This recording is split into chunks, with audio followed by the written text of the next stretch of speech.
Inspired by the detailed and disturbing images found in the pages of an epic poem, Dante's Inferno literally invites you to go to hell. Fighting through an upside-down layer cake of sin and carnage with an assortment of customizable combat moves makes for interesting imagery and bloody battles, but seemingly malicious design decisions and tedious gameplay take what is otherwise a decent action game to a dark place that's more about suffering than fun. Mortals and wild beasts alike are tempered by my songs.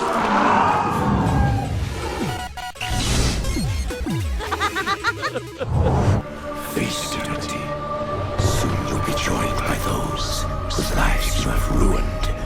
On Earth, Dante Alighieri was a 14th century Italian poet who penned a masterpiece of world literature known as the Divine Comedy. In video games, he's a sin-soaked knight of the Crusades, hacking his way through 9 circles of hell to rescue his lady love, who's been kidnapped by a taunting, perverted Lucifer. Beatrice! In spite of its literary pedigree, Dante's Inferno presents a simple, action-driven plot. And that's fortunate, since trying to find meaning in the game's sloppy treatment of heavy themes like suffering and redemption will only leave you with an impression of blind carelessness and profound stupidity. Of course, while the game doesn't have any kind of coherent message, it includes plenty of gratuitous nudity and manages to set itself up for a sequel.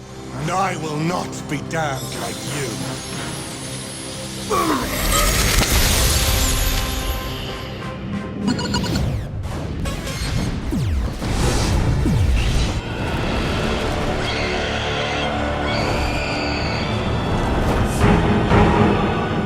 Dante's Inferno attempts an epic tour of hell, descending through 9 levels built on themes such as lust, gluttony, greed, and violence. Comparisons to God of War are unavoidable, but unlike the highly polished and tightly controlled exploits of Kratos, Dante experiences a brutal slog that mimics the look and feel of Sony's successful series, but seems to prioritize hindering the player's progress rather than propelling it forward. Your tour of hell will run from 10 to 12 hours, but regardless of how you enjoy the game's combat, you'll most certainly feel that a lot of that time is wasted. Punishing puzzle sections will continuously assault you with enemies as you go about your task, and you'll rarely pass through an area without killing waves of enemies that spawn from the ground just when you think you're clear to move on. The game clearly pads out its length at the expense of your enjoyment, exemplified by a grueling 10-part challenge mode in the penultimate level that's both lazy and out of place. I do not wish to see you suffer, but you leave me little choice.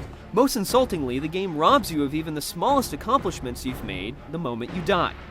If you've upgraded a move or picked up any items, you'll have to go through the motions again and again until you pass the sequence. Cheap deaths can be annoying, but feeling like the game is wasting your time is a sheer insult. Burn in eternal hell.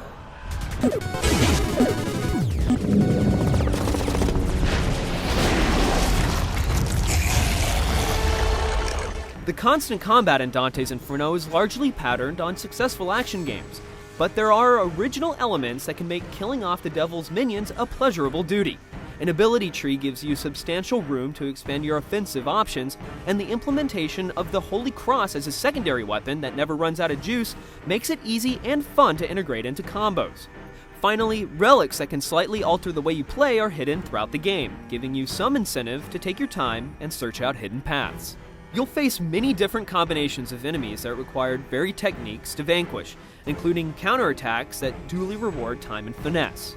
Battles can be engaging, but lack some of the grace and refinement exhibited by games like God of War and Bayonetta. Dante's dodge is effective, but clumsy, for example.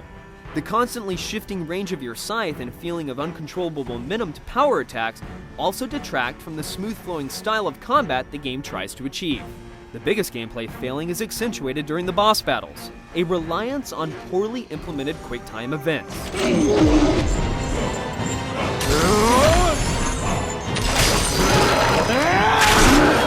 Poor on-screen placement, directions meant for your analog sticks that are difficult to read, and generally bad response ensures that you'll have to relive at least a few of these sequences several times over. The mechanic of punishing or absolving enemies and special characters to raise your unholy or holy power levels ensures overtime work for your fingers. And for the ultimate and useless button mashing, you'll need to spam a button to regain energy and open doors. Sure, other games have done the same, but it's unfortunate that the sins of the father have been passed down to the bastard child.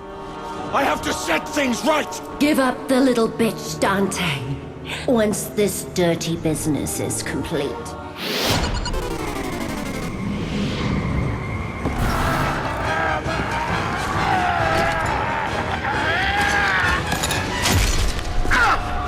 While the story is typical video game fluff, Dante's Inferno does directly benefit from the grotesque and disturbing imagery Alighieri laid down in his imagining of hell. When you first see the deadly, disfigured privates of the lust demon, or encounter a gluttonous demon with multiple mouths that attacks you with vomit and feces, you'll know that the artists who worked on the game haven't held back when it comes to delivering the horrific. You'll find more so-called mature content in this game than any other mainstream release in years. Why has Dante forsaken me? With the ghostly boobs of Beatrice haunting many CG scenes, and plenty of nudity and blood depicted in accomplished animated cutscenes in which Dante faces his sinful past. My baby's gone! Visual effects and movement in the background work together with a gloomy but forceful soundtrack to ensure that every environment feels as if it were alive and in pain. The game never slows down, and small touches like ascending musical tones to your cross reflect the care and effort that went into the aesthetic design. Where are they? Why do I not find them damned in the Inferno? Because this isn't their hell. It's yours. Sniff again! How dare you presume to speak with the Judge of the Dead? Dante's Inferno does possess virtues that are worthy of appreciating, but this troubled action game has plenty of sins to confess. As you struggle through the hell that's laid out before you, you'll find your progress hindered by frustration and needless repetition more than legitimate challenge. While it goes through many of the same motions perfected by the best games in its genre, Dante's Inferno never reaches their lofty heights.